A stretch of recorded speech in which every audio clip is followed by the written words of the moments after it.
Matt Stolper. I'm a professor at the Oriental Institute of the University of Chicago, and I'm also the director of the Persepolis Fortification Archive Project. These tablets are completely extraordinary. There's nothing like them that's ever been found, and they provide a unique set of complex information about the languages, the history, the society, the institutions, the art of the Achaemenid Persian Empire seen from its very heartland, and providing this complex set of information in a way that represents its original complexity requires modern digital tools. Doing that by ourselves would be a real challenge, but we're really fortunate in this project to have collaboration from a number of scholars from other institutions. I have members of our editorial board from several different institutions, from Vanderbilt University, from universities in Europe, from Trinity University in Texas, and we also have a lot of cooperation from a very experienced group at the West Semitic Research Project at the University of Southern California, who have been making very high-quality images of documents of this kind for quite some time. And these collaborators are going to tell you something about their work. These tablets are on loan from Iran to the Oriental Institute. We are in sort of an emergency digitizing project to get as much data as we can from these very important tablets, which basically give a sense of a whole administrative system at one of the ancient palaces of the Persian Empire. There are the Elamite tablets, which have a kind of a cuneiform writing system.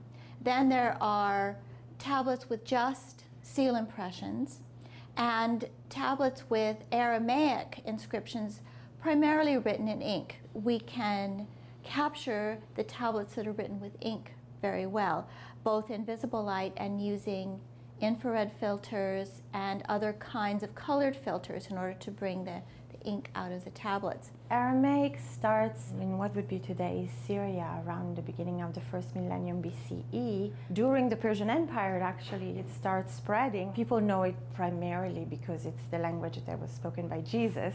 But we have a lot of Aramaic even during this era, and Aramaic is spoken even today. One thing that is very important, we have a very sizable sample of language, and we don't have many archives of this size.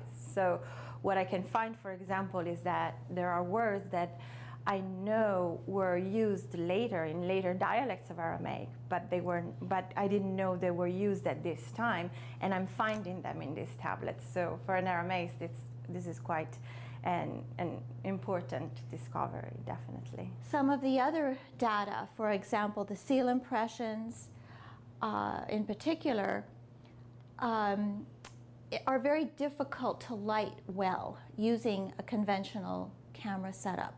We're working here trying to create images of small tablets that enable researchers to interactively move the light around the object on the computer screen. We have constructed a device which it consists of a hemisphere and with 32 different lights spaced around the hemisphere. We know the precise location of each of those lights, and by photographing 32 times from each of those known positions, we can run a software program that will create a file that enables the scholar to pull up an image on the screen and relight the object from any infinite number of angles around the light.